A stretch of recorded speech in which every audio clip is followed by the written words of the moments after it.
ಒಂದು ಇಡೀ ಸಮುದಾಯವನ್ನು ಕಟಕಟೆಯಲ್ಲಿ ನಿಲ್ಲಿಸುವಂತಹ ಒಂದು ಕಥೆಯನ್ನು ಇಟ್ಕೊಂಡ್ಬಿಟ್ಟು ಆ ಸಮುದಾಯದವರು ಕೂಡ ದಿಗ್ಭ್ರಮೆಯಿಂದ ಒಂಥರದ ವಿಷಾದದಿಂದ ಆ ಸಿನಿಮಾವನ್ನು ನೋಡುವಂತಹ ಒಂದು ಪರಿಸ್ಥಿತಿಯನ್ನು ಕ್ರಿಯೇಟ್ ಮಾಡಿದ್ದಾರೆ. ಇವರು ಹಸೀನಾದಲ್ಲಿರ್ಬೋದು ಅಥವಾ ಗುಲಾಬಿ ಟಾಕೀಸ್ನಲ್ಲಿರ್ಬೋದು, ಕಾಸರವಳ್ಳಿಯವರು ಮಾಡಿರುವಂತಹದ್ದು.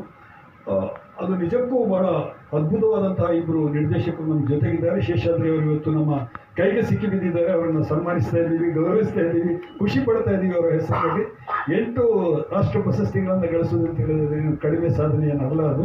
ಯಾಕಂದರೆ ನಾವು ಕೇರಳ ಇರ್ಬೋದು, ಬಂಗಾಳ ಇರ್ಬೋದು ಅಥವಾ ಮರಾಠಿ ಇರ್ಬೋದು, ಅದ್ಭುತ ಪ್ರತಿಭೆಗಳು ಬಂದಿರುವಂಥ ಎಲ್ಲ ರಾಜ್ಯಗಳಿಗೆ ಹೋಲಿಸಿದ್ರು ಕೂಡ ಶೇಷಾದ್ರಿ.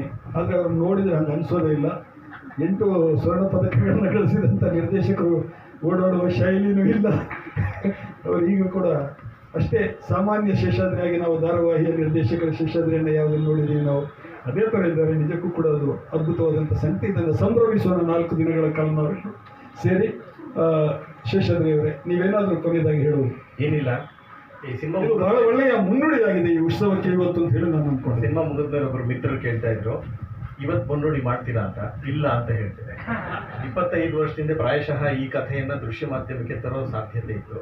ಇವತ್ತಿನ ವಾತಾವರಣದಲ್ಲಿ ಮತ್ತೆ ಮುನ್ನುಡಿಯನ್ನ ಯಾರು ಮಾಡಕ್ ಸಾಧ್ಯ ಇಲ್ಲ, ಮಾಡೋಕ್ಕಾಗಲ್ಲ. ಸೊ ತುಂಬಾ ಒಳ್ಳೆಯ ಚರ್ಚೆಯನ್ನ ಹನೀಫ್ ಅವರು ನಡೆಸ್ಕೊಟ್ಟಿದ್ದಾರೆ. ನಾನು ಹೆಚ್ಚು ಪ್ರಶ್ನೆಗಳು ಚೆನ್ನಾಗಿತ್ತು, ತಯಾರಿ ತುಂಬಾ ಚೆನ್ನಾಗಿತ್ತು. ಸಮಯ ಇನ್ನೊಂದಿಷ್ಟು ಕೊಡಬೇಕಿತ್ತು ನಾವು, ಆದರೆ ಅನಿವಾರ್ಯವಾಗಿ ಕೊಡೋಕ್ಕಾಗಿಲ್ಲ, ಕ್ಷಮಿಸಿ. ಹಾಗೆ ಜಯತೀರ್ಥ ಅವರು ಅಪರೂಪಕ್ಕೆ ಬಂದು ನಮ್ಮ ಜೊತೆ ಸೇರೋದಕ್ಕೆ ಧನ್ಯವಾದಗಳು. ದತ್ತಾತ್ರೇಯ ಅವರು ಇನ್ನೂ ತುಂಬ ಪ್ರಿಪೇರ್ ಮಾಡ್ಕೊಂಡಿದ್ರು. ಅವ್ರಿಗೆ ದತ್ತಾತ್ರೇಯ ಅವರಿಗೆ ಒಂದು ಕಿರುಕಾಣಿಕೆಯನ್ನು ಗೋಪಾಲ್ ಕೃಷ್ಣ ಕೊಡ್ತಾರೆ. ಅಮ್ಮ, ನೀವು ಬಂದು ಜಯತೀರ್ಥ ಅವರಿಗೆ ಒಂದು ಕಿರುಕಾಣಿಕೆ ಕೊಡಬೇಕು ನಮ್ಮ ಪರವಾಗಿ. ನಿಧಾನ.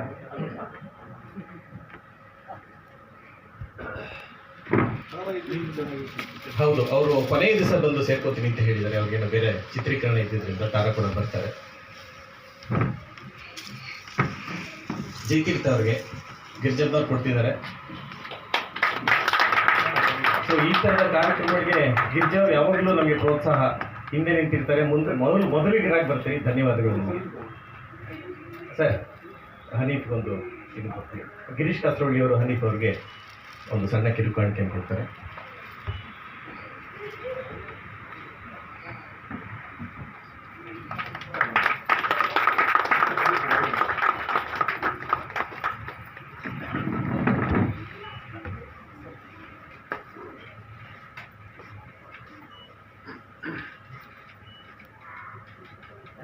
ಸೊ ವೇದಿಕೆಯನ್ನು ಈಗ ತೆರವು ಮಾಡಿಕೊಡ್ತಾ ಇದ್ದೀವಿ. ಇನ್ನು 2 ನಿಮಿಷದಲ್ಲಿ ಬೆಟ್ಟ ಜೀವ ಪ್ರಾರಂಭ ಆಗುತ್ತೆ.